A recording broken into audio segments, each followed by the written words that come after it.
నమస్తే అండి. ఈరోజు మనము ప్రకృతి వ్యవసాయంలో ఉన్నటువంటి వేప గింజల కషాయ ద్రావణాన్ని తయారీ విధానాన్ని ఇక్కడ మన డెమో రూపంలో చూడబోతున్నాం.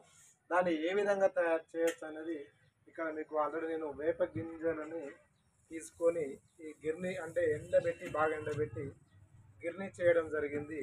ఈ పౌడర్ని వేప గింజల పౌడర్ని మనం గాక మన అన్ని పంటలలో వాడుకున్నట్లయితే ఇది మనకు ఏ విధంగా మంచి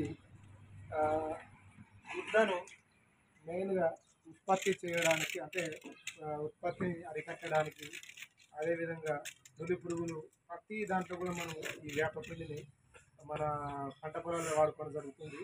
సో మీకు అందరికి అర్థం కావడం కోసం తేలికపాటికి వీడియో చేస్తున్నాను. సో ఇక్కడ వేప పిండి తీసుకొని దీని వాటర్లో మనం ఎక్కువ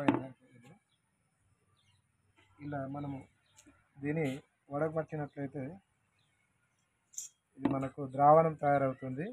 ఇది ఆల్రెడీ నేను ముందు తయారు చేసుకున్నాను కాబట్టి ద్రావణం తయారవుతుంది. ఈ ద్రావణం వచ్చేసి మనం ప్రతి పంటలో కూడా వాడుకోవచ్చు సంపూర్ణంగా.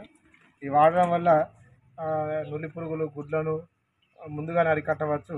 ఇది ప్రకృతి సేద్యంలో ఉన్నటువంటి ఇది ఒక మెథడు, వేప గింజల కషాయం. దీన్ని మనం గత ఎన్ని సంవత్సరాల నుంచి చేస్తూ మన పంటల మీద అప్లై చేయడం జరుగుతుంది. రైతన్నలకు అవగాహన గురించి ఇక్కడ మన వీడియో రూపంలో ఇప్పుడు మామూలుగా మనకు బయట చూపించేటువంటి 10,000 పీపీఎం అంటారుగా, అటువంటి కాకుండా ఇది దగ్గర మనకు 50,000 పీపీఎం, 1,00,000 పీపీఎంగా మనం ఇక్కడ పరిగణించవచ్చు. ఎందుకంటే మనం పూర్తిగా ఎటువంటి రసాయనాలు లేకుండా మనం స్వచ్ఛందంగా తయారు చేసినాం కాబట్టి ఈ ద్రావణాన్ని రైతన్నలు అందరూ కూడా వాడుకోవచ్చు. దీనివల్ల ఎటువంటి సైడ్ ఎఫెక్ట్ ఉండదు. మనకు ప్రధానంగా పురుగుల బాధ నుంచి నివారించవచ్చు. సో కాబట్టి ఇక్కడ మీకు ఈ ద్రావణం తయారు చేయడం కోసం ఇక్కడ డెమో చూపిస్తున్నాను. ఓకే అండి, ఇలా మనం ఈ విధంగా చేసుకోవచ్చు. రైతన్నలు ఎవరికన్నా ఈ వేప ద్రావణం గురించి మరిన్ని వివరాలు కావాలనుకుంటే నా నెంబర్ ఇస్తాను, 9640525172. ఈ నెంబర్ సంప్రదించవచ్చు.